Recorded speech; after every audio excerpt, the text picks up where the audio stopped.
Bonjour Enzo, Salut Yohan, tu vas bien? très bien et toi? Ça va très bien.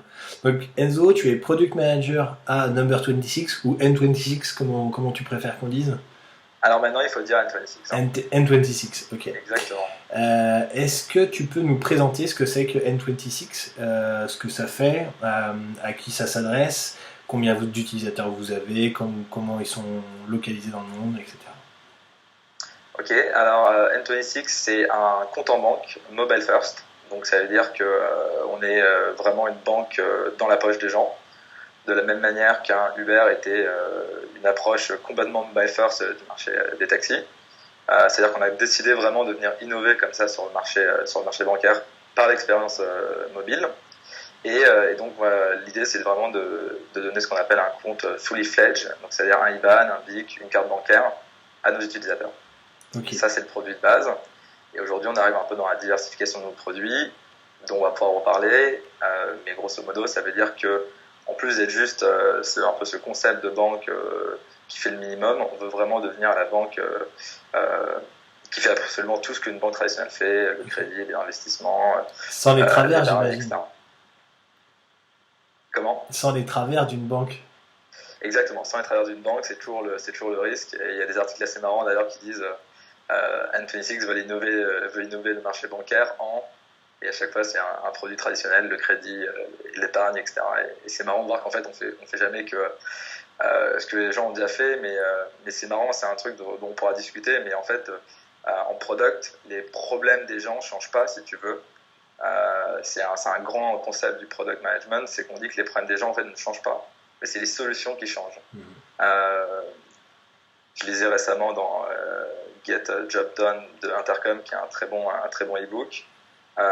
Il y a des centaines d'années, des milliers d'années, même César aurait dit prenez cette calèche et apportez ce document. Aujourd'hui, il y a FedEx. Mais en fait, le problème n'a pas vraiment changé. Les solutions, elles, ont changé. Donc voilà, on s'adresse à une cible assez millennials. Il faut avoir 18 ans, donc on n'est pas sur une cible de très jeune adolescent, D'accord. une cible du coup majeure, et qui voyage beaucoup, qui est assez early adopter aujourd'hui, qui aime bien aussi voilà, prendre la décision d'aller faire des nouvelles solutions bancaires, ce qui n'est pas forcément le cas de l'ancienne génération trop encore. Et on est dans 17 pays européens. Ok. Alors c'est ce que j'allais te poser comme question. Géographiquement, vous êtes situé à Berlin uniquement ou dans différentes villes? Alors on a juste un siège à Berlin. Mhm. Et pour l'instant, il n'y a pas de plan d'ouvrir un autre bureau. On est en train d'agrandir les bureaux. On a 3 étages, on a envie d'en avoir 5. Donc on est en train de négocier avec nos colocataires. Peut-être que ça va amener à bouger de bureau à terme. Mais pour la culture de la boîte et pour d'autres raisons, aujourd'hui le plan c'est vraiment de rester et de créer un gros hub à Berlin. Ok. Et du coup, tu me disais 17 pays européens? Exactement, 17 D'accord. pays européens. Concrètement, du coup, si vous êtes physiquement à Berlin mais que vous êtes présent dans 17 pays européens, c'est que votre solution est utilisable dans 17 pays, c'est ça? Légalement, alors ce que ça veut dire c'est que légalement, quelqu'un qui a un passeport ou une carte d'identité de ces 17 pays peut ouvrir un compte en banque chez nous. Ok. Donc on a un compte bancaire là. D'accord. Donc on a des gens assez malins. Un Français qui va vivre à l'étranger, il va ouvrir son compte avec son passeport français, il va avoir sa carte qui va arriver en France chez ses parents, et va se faire envoyer sa carte là où il est dans le monde. Donc les gens peuvent être un peu partout, mais quand on dit 17 pays européens, c'est-à-dire qu'on accepte les documents d'identité de 17 pays européens. Ok, ça c'est très clair. Il y a quelque chose moi qui m'a frappé chez N26. C'est un collègue qui m'a montré le produit, qui m'a montré un petit peu l'expérience globale. C'est à la fois la simplicité, la rapidité et surtout le degré de satisfaction. Surtout par rapport à, on va dire, la concurrence, pour pas donner de nom. Est-ce que tu peux nous décrire pour quelqu'un qui n'a jamais utilisé N26 ou qui n'en a pas entendu parler, comment ça se passe de A à Z entre la création, le départ, jusqu'à l'usage, on va dire, sur une base plus ou moins régulière? Alors ici on a pas mal de valeurs en fait, si tu veux, qu'on a mis dans le produit.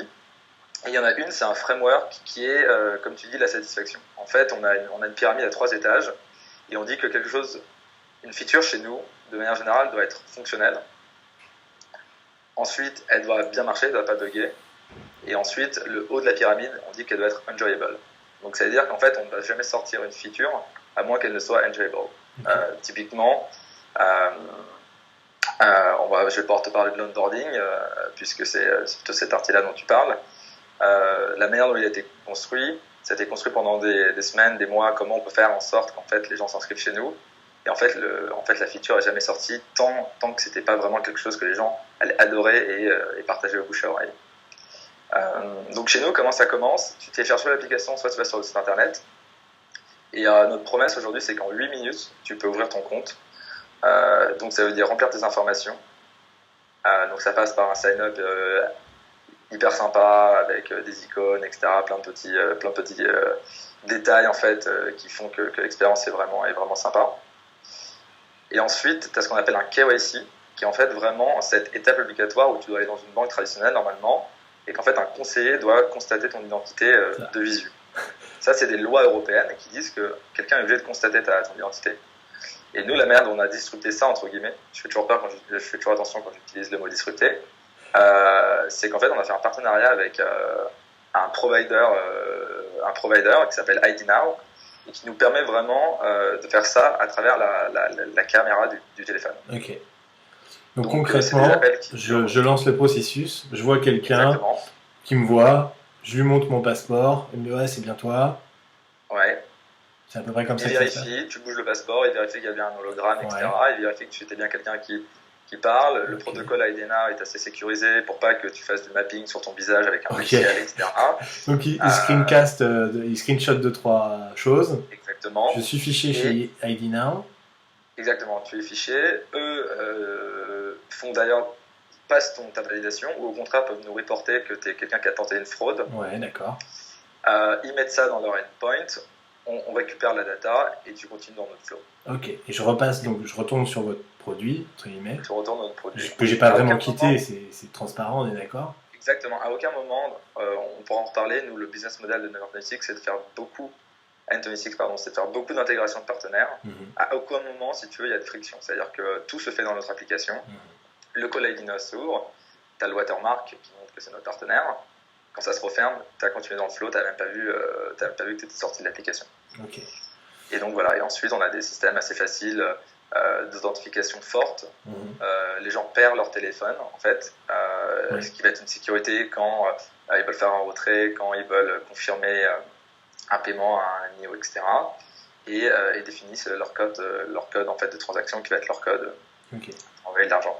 Et donc voilà, et en 8 minutes, vraiment, tu accèdes à l'app, tu as ton IBAN sur lequel tu peux commencer à envoyer de l'argent.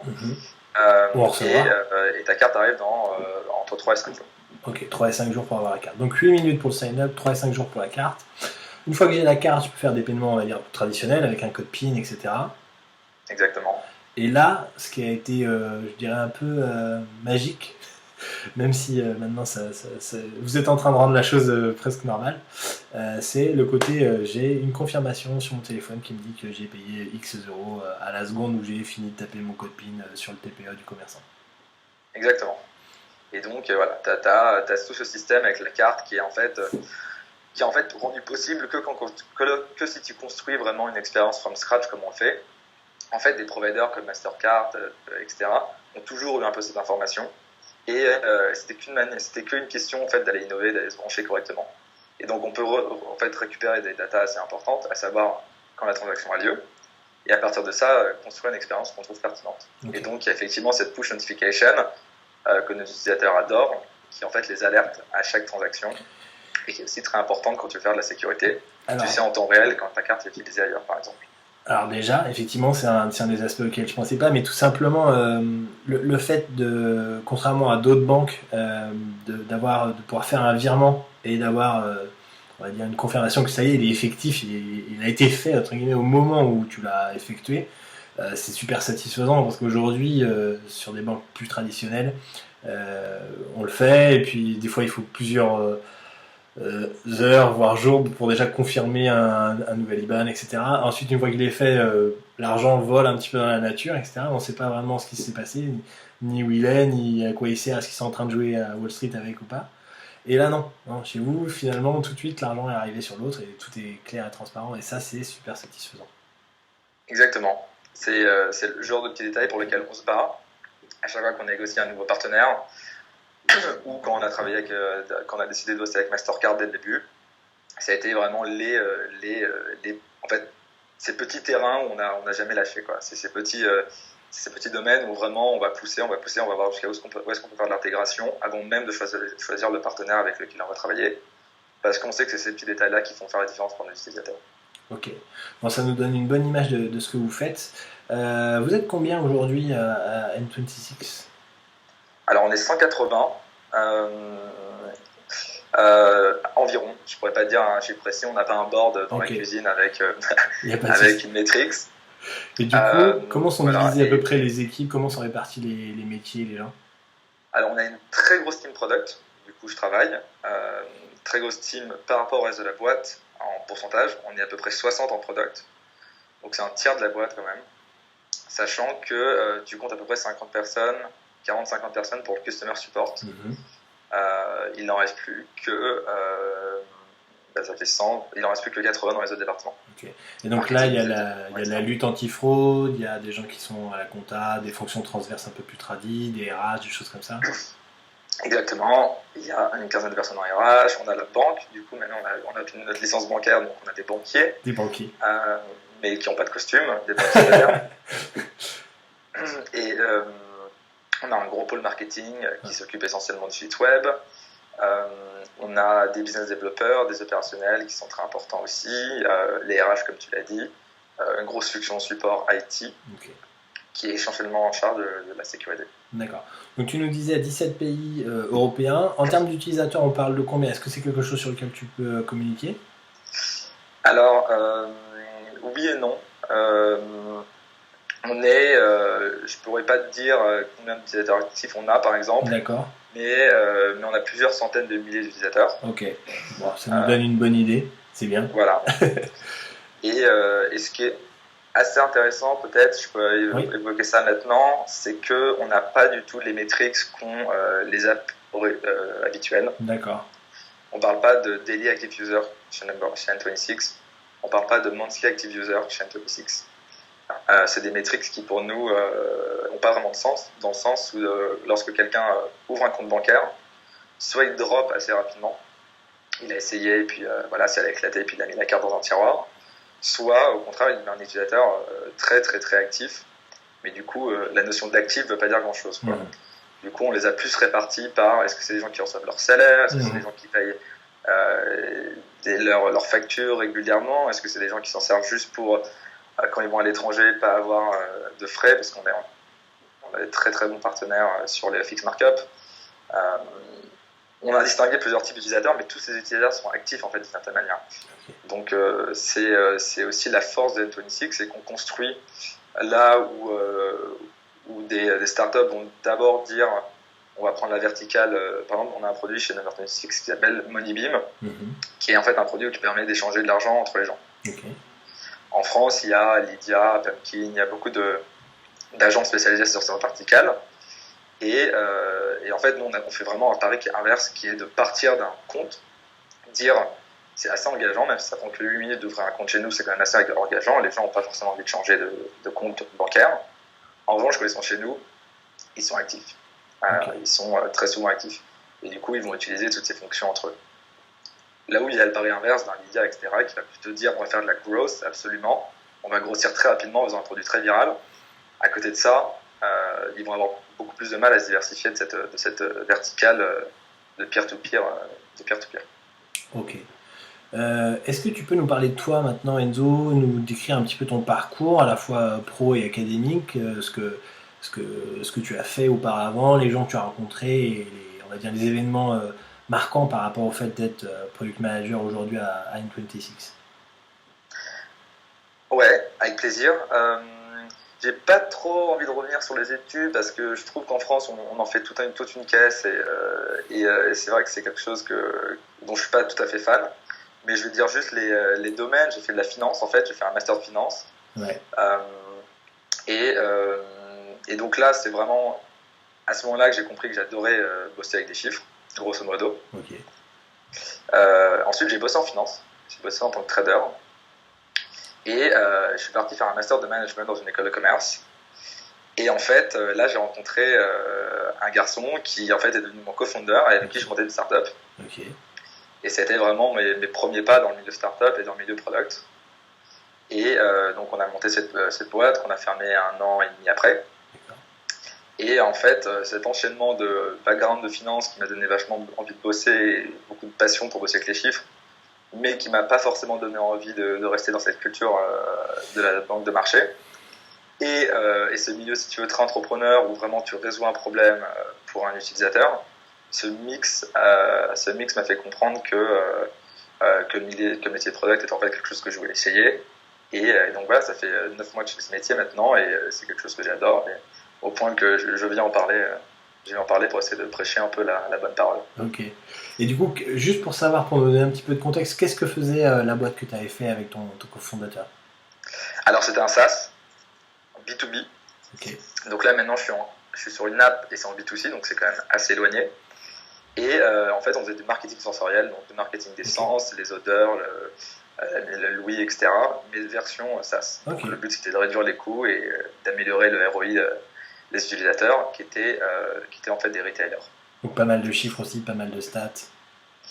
Oui, mais comme on était dans une phase très lean et très au début de la boîte, entre guillemets, t'es plus au gut feeling, t'es plus en train de savoir ce que va être le vrai problème important et essayer de le résoudre. T'as pas vraiment de data, t'as pas vraiment tout ça, quoi. Ok. On partait d'études qui n'étaient pas forcément les nôtres, mais on n'a jamais vraiment atteint ce seuil avec la boîte où il y a de la data.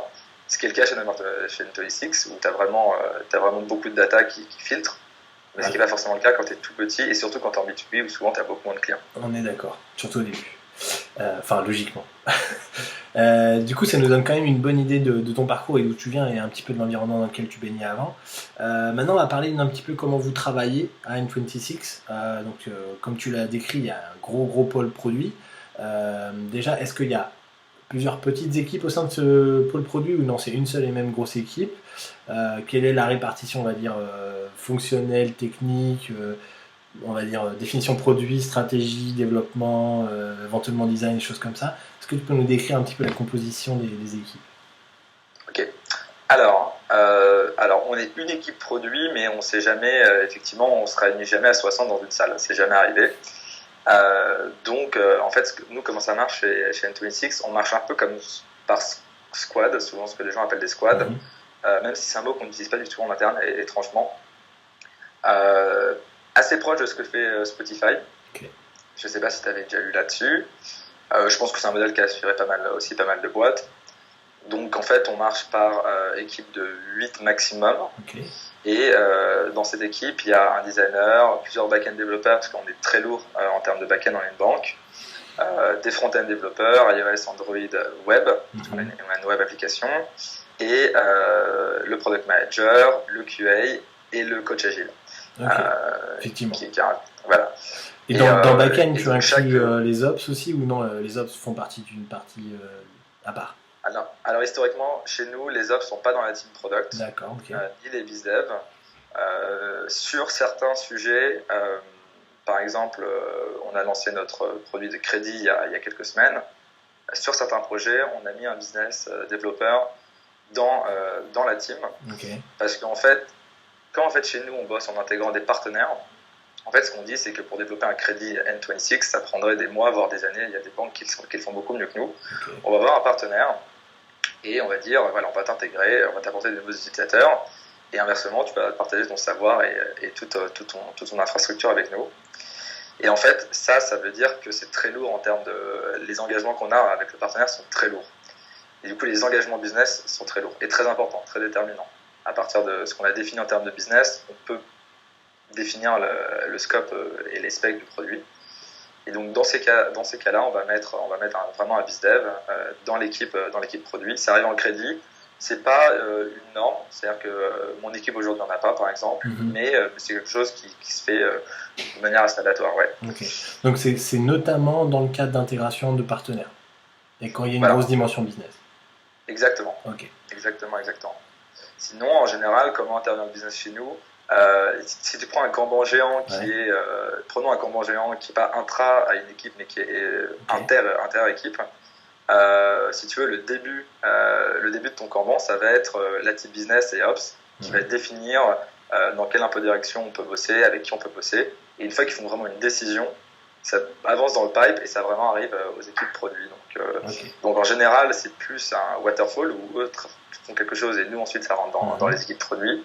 Ça arrive parfois qu'ensuite une de ces personnes va dans l'équipe vraiment produit pour assurer le suivi ou définir ce qui doit être encore défini après quelques semaines. Et donc ce qui a été défini là, ensuite vous le répartissez en fonction on va dire, de la dispo, de l'envie, de la compo des teams.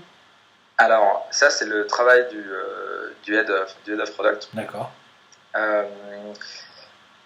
C'est réparti selon plusieurs points. Effectivement la dispo. Qui aura fini son product typiquement dans 3 mois et pourra prendre le next projet. Qui est très bon sur ce topic-là.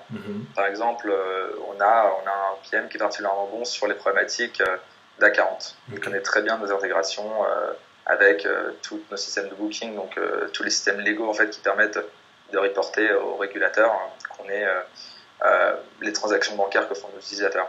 Typiquement, ce PM va être favorisé si on a un gros sujet qui arrive très lourd en termes de paiement. Inversement, un PM qui aura une sensibilité plutôt design sera probablement favorisé si c'est une feature qui demande à beaucoup repenser l'interface, mais finalement qui est assez basique en termes techniques. Dans tous les cas, c'est d'abord le critère de disponibilité qui prévaut. On va d'abord voir qui est disponible et ensuite, si jamais il y a plusieurs personnes disponibles, on va mettre affecté selon les compétences. C'est un choix qui est fait vraiment par le head of product.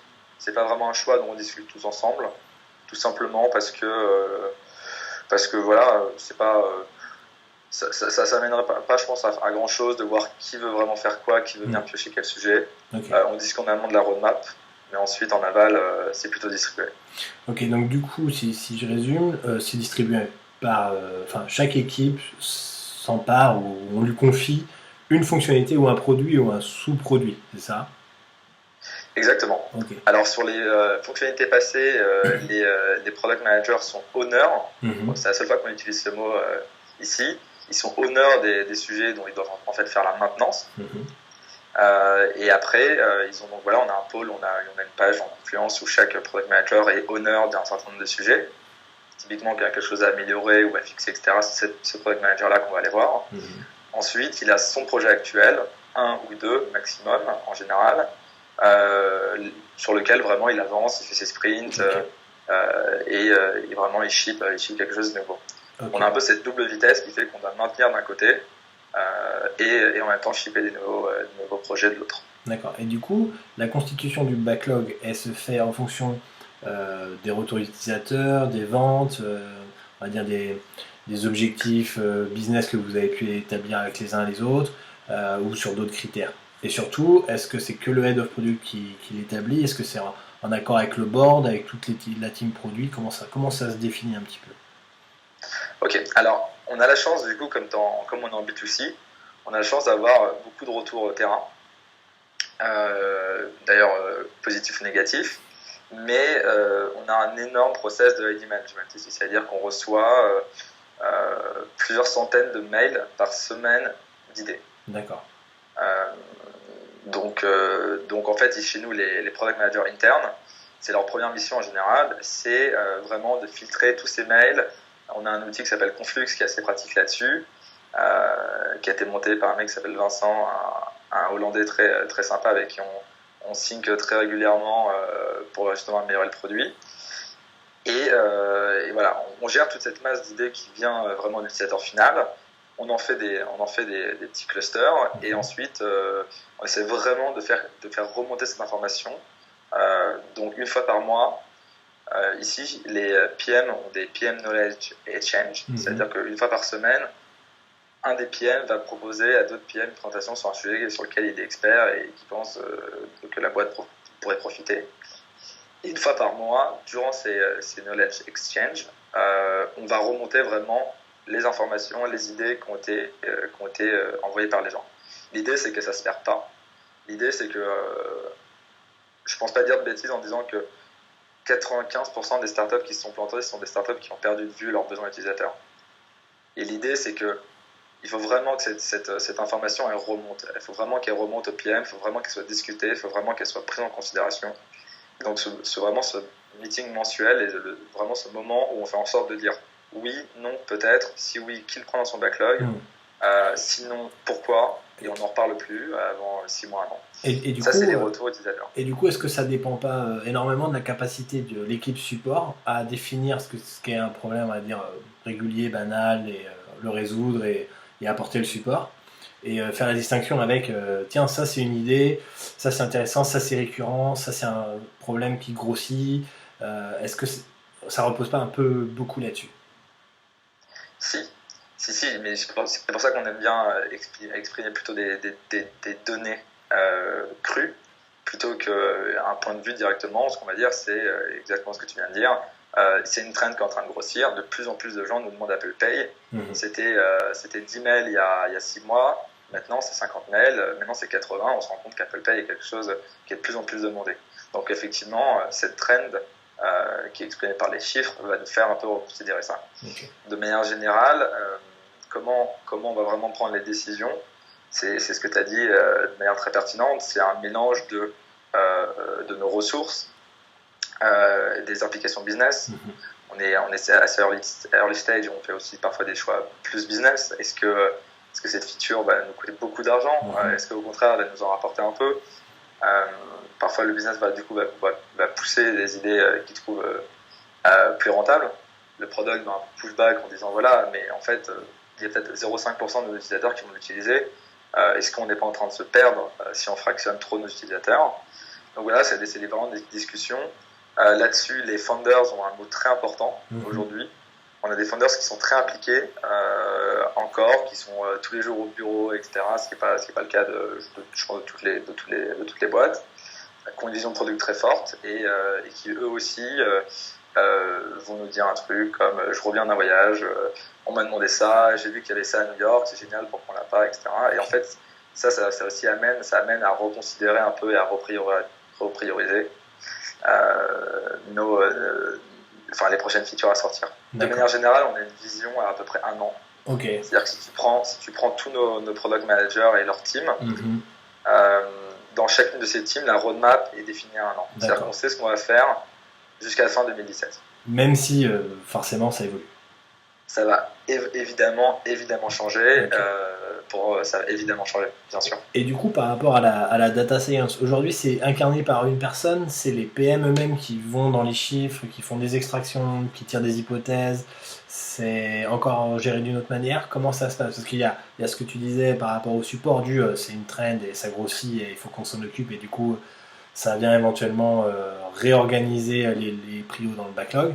Et puis il y a aussi, tiens, mais en fait, on s'était pas rendu compte, mais personne n'en parle, mais il y a potentiellement cette métrique qui nous indique que... Évidemment, ouais. Alors chez nous, la data science, c'est un département, c'est les BI. Mais le but, c'est vraiment de rendre cette donnée accessible. Donc, on a un outil qui s'appelle Metabase. Il y en a plein, nous on utilise celui-ci. Sur lequel tu peux faire tes queries en SQL, ce qui est assez classique. On a pris le langage de base des bases de données et un langage accessible pour tout le monde. Et le but, c'est vraiment qu'un maximum de gens aient accès à cette donnée. Donc, on a des réplicas de nos bases de données live qui sont faites, qui sont anonymisées. On est une banque, donc c'est très important que quand tu ouvres une base de données, tu puisses pas taper le nom de quelqu'un, quoi. Donc, on a des identifiants anonyme avec, c'est des tokens hyper longs. Et à partir de ça, on peut faire vraiment notre travail. C'est une des grosses parties du boulot chez N26 de creuser dans de la data. C'est souvent le point de départ de beaucoup de nouvelles features. Et si c'est pas le point de départ d'une nouvelle feature, c'est le point de départ de la manière dont on va concevoir ou améliorer une feature et régler un problème. Donc c'est vraiment au cœur de la boîte. On a des dashboards partout, il y a des écrans partout dans la boîte. Pas que l'écran sympa, nombre d'utilisateurs qu'on a et combien on en avait il y a 6 mois, qui fait toujours plaisir. mais vraiment des choses importantes, quoi. Combien de personnes ont investi dans l'offre de crédit qu'on a sorti il y a 2 semaines, ont retiré de l'argent avec l'offre de crédit, combien ont retiré moins de X milliers d'euros, plus de milliers d'euros, combien de temps ils se sont engagés. Il faut vraiment que les gens aient un sens ici de la data. Une culture de... et donc voilà, c'est mis en avant sur nos écrans. Tout le monde a accès à l'outil. Je voyais un designer qui est assis à côté de moi hier ouvrir le dashboard. Il le comprend très bien, il sait très bien comment ça marche et il fait peut-être pas de SQL, mais en tout cas il s'inspire vraiment de ça quand il veut faire ses designs. Alors je fais une petite ellipse, mais je pense que c'est l'occasion. Récemment j'ai vu dans une conférence des retours d'expérience de boîtes qui montraient qu'en page d'accueil de l'intranet, ils mettaient 3 grosses métriques clés de croissance ou d'audit de la boîte et qu'ils avaient, on va dire, multiplié l'engagement des collaborateurs par 4 à partir du moment où ils l'ont implémenté. Est-ce que, en dehors du fait que c'est quelque chose de profondément culturel chez N26, est-ce que tu penses que c'est un vrai bon vecteur, on va dire, d'une part de cohésion, d'autre de croissance, et puis ensuite peut-être de développement personnel psychologique aussi, de faire partie de quelque chose qui croit ou qui décroît, mais on se sent vraiment acteur de tout ça. Et surtout, est-ce qu'il faut que tout le monde le fasse, à ton avis ? Alors c'est une bonne question. Je dirais que plus qu'un vecteur de cohésion ou de croissance, en fait c'est un vecteur de culture. C'est une manière de dire. Donc nous on n'a pas d'intranet. Il n'y a pas une page que tu ouvres avec bonjour, bienvenue, avec effectivement ce dashboard. On utilise tous les mêmes outils, donc on communique finalement à travers les mêmes outils. Je pense que c'est surtout une question de culture en fait. Je pense qu'une fois que tu montres que la data elle est accessible, que la data elle est bien traquée. D'abord elle est bien traquée, et ça c'est hyper important.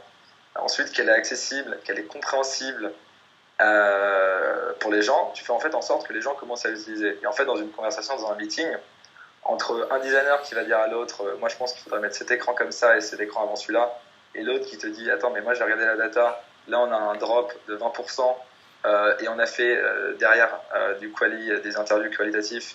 Et en fait, on a compris que c'est parce que le gars là, il comprenait pas ça. Le deuxième designer a directement remporté entre guillemets la conversation.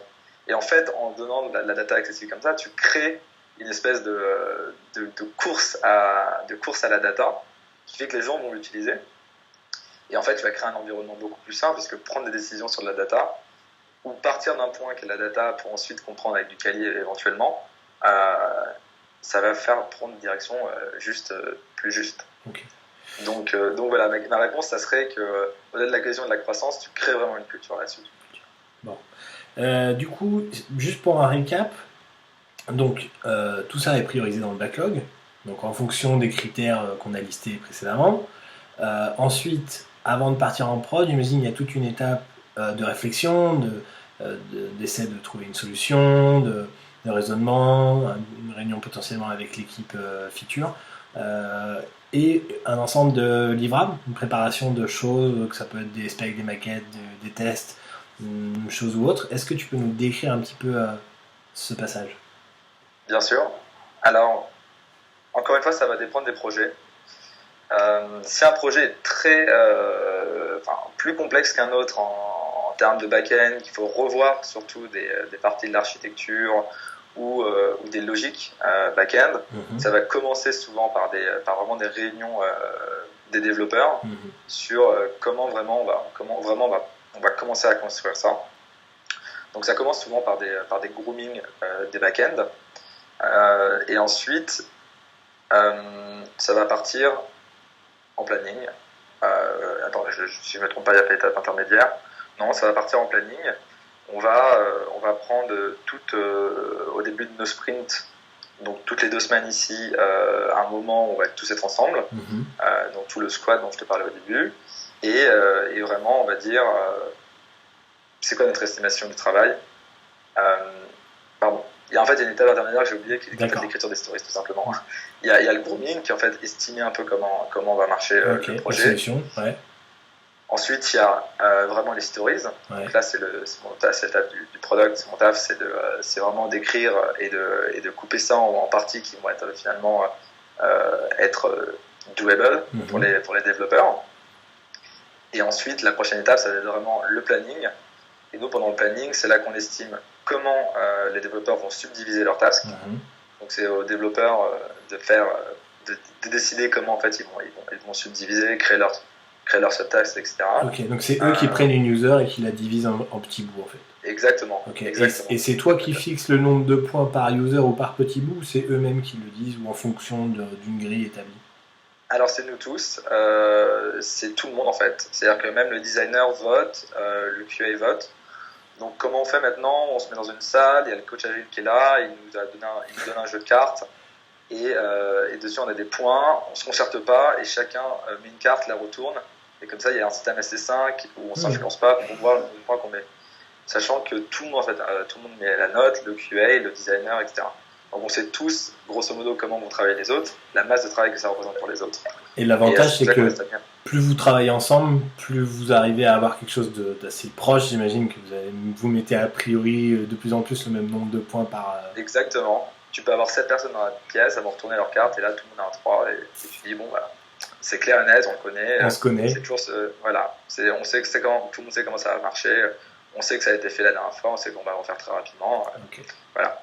Et du coup, le designer prépare ses maquettes avant, pendant la phase de définition de la solution, un peu plus tard, une fois que le dev est fait. À quel moment? Alors vraiment le designer, il est comme je t'ai dit dans le squad, il est dans le sprint. Du coup, il a une stories purement design, ce qui est une approche un peu particulière. Chaque PM fait un peu comme il le sent. J'ai vu ça dans plusieurs équipes, c'est le cas dans mon équipe. Et du coup voilà, il a une stories design qui est mis au tout début du sprint, histoire que ça débloque les autres développeurs pour bosser dessus.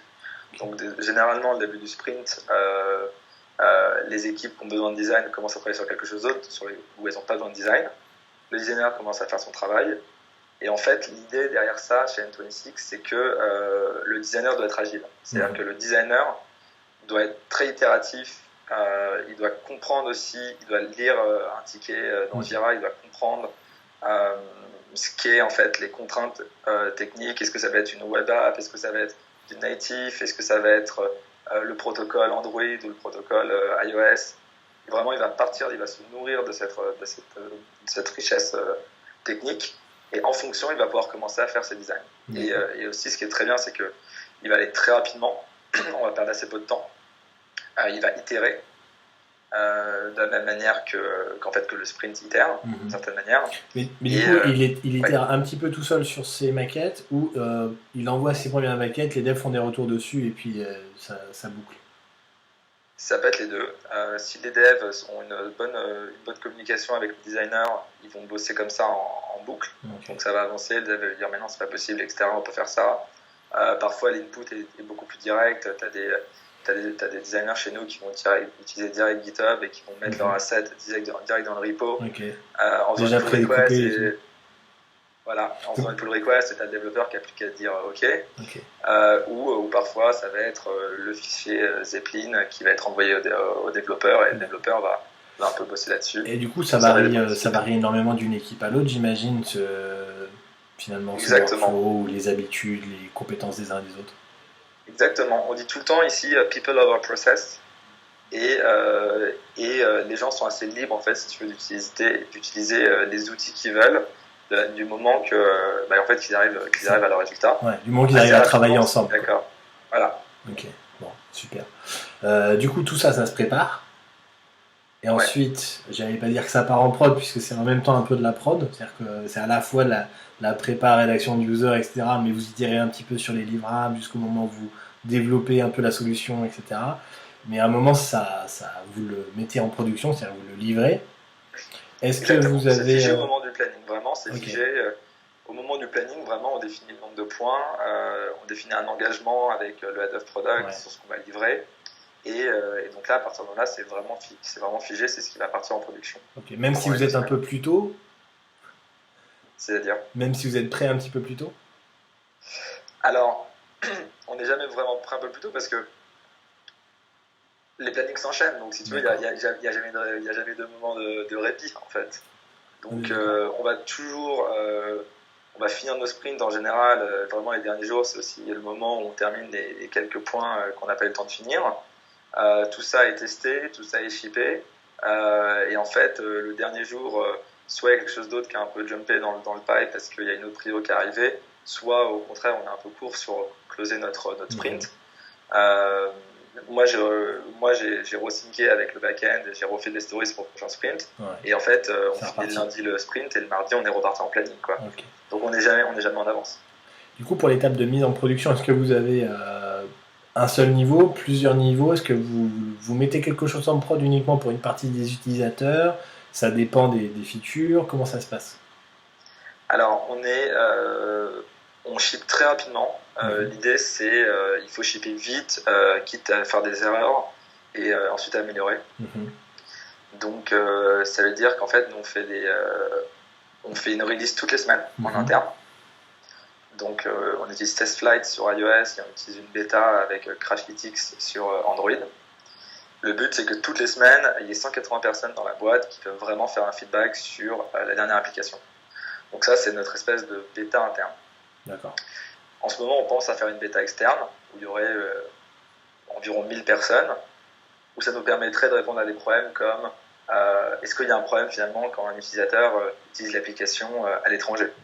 Est-ce qu'il y a un problème quand quelqu'un utilise une carte dans un ATM au fin fond de quelque part? Ou dans telle devise. On peut pas être partout. Voilà, on peut pas être partout géographiquement et la bêta publique, entre guillemets, sera un moyen pour nous un peu d'aller répondre à ces questions. Et du coup, ces 1000 utilisateurs, ils seraient définis en fonction de... C'est des early adopters, c'est des gens qui sont là depuis le départ, en fait, c'est que des nouveaux?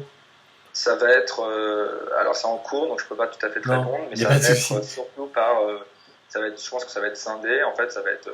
il nous faut X% d'utilisateurs dans cette catégorie, X% dans cette catégorie. Et ensuite, ça va être des gens qui aiment beaucoup de produits, motivés, qui vont être en fait motivés pour nous faire des feedbacks. Okay.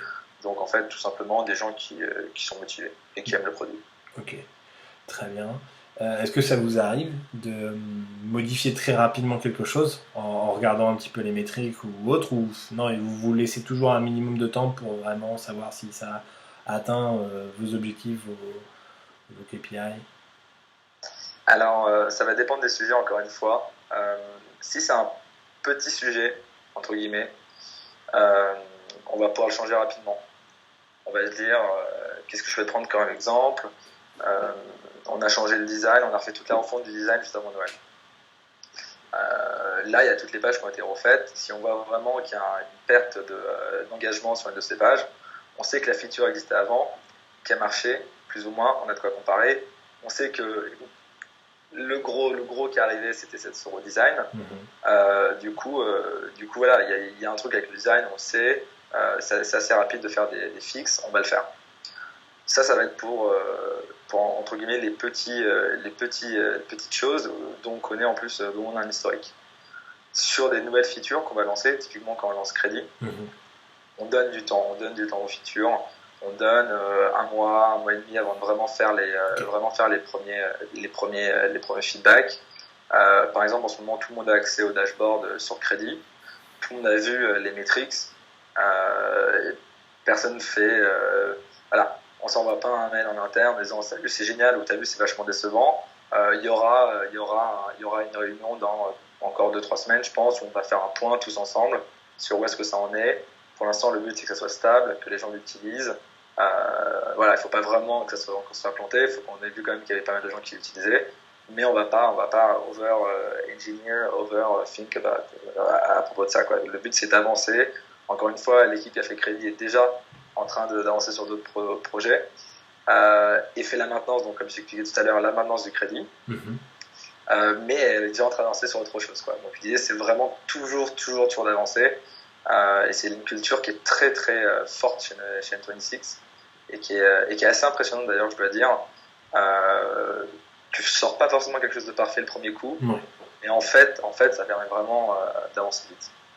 Au niveau des outils, donc tu nous en as donné un petit peu au long de l'interview. Donc on a parlé de Conflux, là, l'outil qui a été fait par Vincent. On a parlé aussi de l'outil d'exploitation de la base de données. Tu as évoqué Jira à un moment. Est-ce que vous en utilisez plein d'autres? Est-ce que vous essayez de limiter au maximum? Est-ce que vous essayez d'en développer en interne? Alors, chez nous, tout le monde peut un peu utiliser l'outil qu'il veut. Mais de manière générale, on s'entend tous sur des outils assez rapidement. Donc j'ai envie de te dire qu'il y en a beaucoup. Si je prends les ordinateurs de tous les gens dans la boîte, il y en aurait beaucoup trop que je suis sollicité maintenant. Donc je vais te citer ceux sur lesquels en fait on se met un peu tous d'accord. En product, il y a bien sûr Jira. Pourquoi Jira? Parce qu'en fait, on a un customer support qui crée des tickets, qui remonte en team produit. Et du coup, c'est très important qu'on ait une communication pas seulement intra-product, mais vraiment intra-entreprise. Et à ce niveau-là, il y a très peu de produits qui permettent de scaler autant que Jira. Trello est top, mais quand tu es 180, Trello, c'est impossible. Donc voilà, on a les boards du support, on a les boards du product, on a un peu tout ça, tout le monde peut se communiquer, s'assigner des tickets, les prioriser, on peut faire nos metrics aussi, etc. Confluence, c'est évidemment l'endroit pour nous, vu qu'on a Jira, où on fait toutes nos specs. C'est l'endroit où vraiment tu vas te défendre. En fait, tout le background, toute la raison pour laquelle tu vas pousser une feature, améliorer une feature. C'est là aussi où notre QA va expliquer comment ils font leurs tests, etc. Ça leur permet de communiquer. Donc ça, c'est des outils classiques de ticket management. Au niveau plus du head, on utilise Team Gantt, qui est vraiment dans la roadmap, dans la big picture, mais qui est encore une fois pas un outil que beaucoup de gens vont utiliser ici. Ok. Le head et puis les PM, quoi. Exactement, les PM, et encore c'est plus pour regarder que pour vraiment interagir. Ok. Très bien.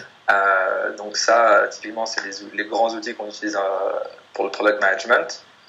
On a des outils, on a Slack qui est évidemment qui est utilisé par tout le monde aujourd'hui. On a un attrait qui est assez particulier ici, c'est que on va souvent prendre des logiciels plus outsiders s'ils nous permettent de hoster notre propre data. D'accord. C'est-à-dire qu'on est retourné vers Slack il y a 3 mois, mais avant on était sur Mattermost. Tout simplement parce que Mattermost nous permettait d'hoster la data sur nos serveurs. Et comme on est dans une banque et qu'on est en Allemagne, et je ne pensais pas dire ça un jour, mais il y a pire que le droit français, il y a le droit allemand. Ils sont très pire très ou mieux, ça dépend des points de vue, c'est ça? Exactement, ça dépend des points de vue. Ils sont très stricts en fait sur où est-ce que tu hostes ta data, comment tu récupères ta data, etc. Et notamment en fait, avec les entreprises bancaires ou non, en général? En règle générale, et encore plus avec l'industrie bancaire. Okay. Donc voilà, on était sur Mattermost, mais tout le monde n'était pas forcément pour Mattermost, et on a réussi à se débrouiller avec Slack pour monter ça correctement. Pareil sur Metabase, en fait, qui n'est peut-être pas le meilleur outil que tu trouveras sur le marché, mais il nous permet vraiment d'être complètement autonome sur où est-ce qu'on hoste notre data, etc. De le faire chez vous, et puis là on touche à la donnée cœur sur Slack, il y a un peu d'échange de gifs, mais là on est sur la donnée utilisateur. Okay. Exactement. Ça nous donne un bon panorama un petit peu de ce que vous avez.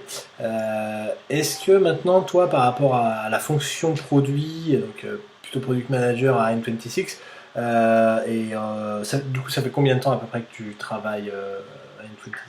Ça fait 9 mois environ. Okay. Ça doit faire 9 mois, ouais, à peu près. Et du coup, par rapport à cette période-là, comment tu arrives à te projeter dans l'avenir au niveau du métier? Pas forcément à N26, mais en règle générale, est-ce que tu penses que c'est un métier qui va continuer d'exister, qui va évoluer fortement, qui va rester à peu près comme il est, qui va se spécialiser de plus en plus, se généraliser, qui va, on va dire, incorporer de plus en plus de compétences? Comment tu vois les choses?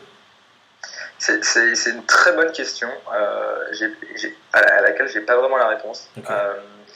Je pense que c'est très spécifique de l'industrie où tu évolues, de la taille, du stage de la boîte où tu évolues aussi. Moi, mon approche du travail de product, c'est une approche de curieux. J'adore regarder mes designers bosser, okay. J'adore regarder les développeurs bosser. Et je suis très curieux de savoir ce qu'ils font. Et dès que j'ai un moment, je vais à un meet-up, je regarde des vidéos sur ce qu'est GitHub, etc. C'est un truc... moi, j'ai cette approche où j'aime vraiment comprendre ce qu'ils font. Donc, je suis dans cette approche en fait du PM un peu classique, qui est de supporter ses équipes comprendre la langue qu'ils parlent et les aider à en fait faire en sorte que tout avance pour le mieux. Il y a une approche beaucoup plus technique du PM quand tu vas dans les grands groupes type Google, où en fait le PM est un technicien, vraiment, où il a un avis d'expert sur la faisabilité, la réalisation, etc. Donc ça va dépendre aussi de ton background. Je pense que de plus en plus de startups vont chercher à avoir des PM parce qu'on a une culture produit qui est en train de se construire. On comprend en fait qu'un bon produit, c'est la source d'une bonne rétention, que c'est la source d'une bonne viralité, que c'est la source d'une bonne satisfaction. C'est même la source en fait d'une différenciation. Si on parle plus en termes de stratégie, d'avantages compétitifs, etc. Et puis c'est dans le product que tu mets le design.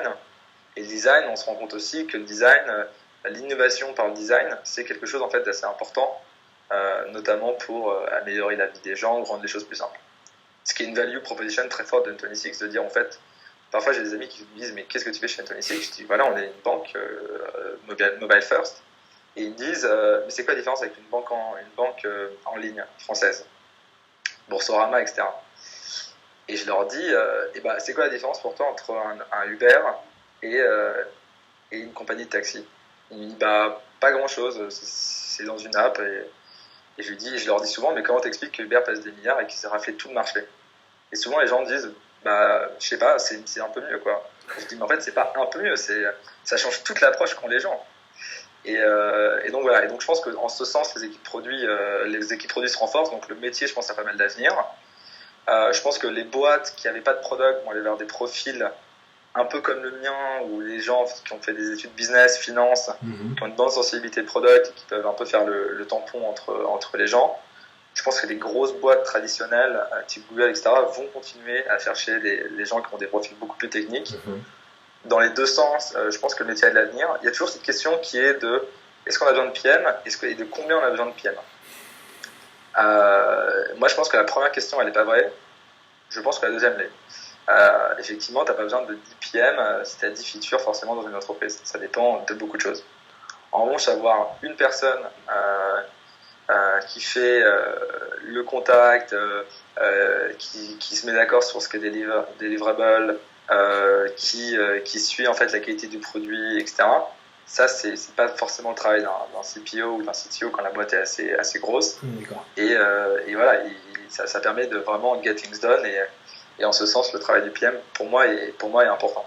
Et du coup, alors quels seraient les critères pour définir de combien de PM tu as besoin? Le nombre d'utilisateurs, la taille du produit, le nombre de l'équipe produit au total, la capacité, on va dire, des personnes au board à définir leur vision, à écrire leur vision? C'est une très bonne question. Le nombre de PM, il faut, j'ai envie de te répondre par une réponse agile. Il faut que ce soit le nombre de PM qui permettent de rester dans une structure agile. Il faut que ce soit le nombre de PM qui permettent de rester dans des discussions qui sont rapides. Donc voilà, il ne faut pas qu'un PM il ait 10 équipes, sinon il ne va plus pouvoir faire le tout. Il faut que ça soit aussi. Faut rester dans le chip et vite, quoi. Exactement. Okay.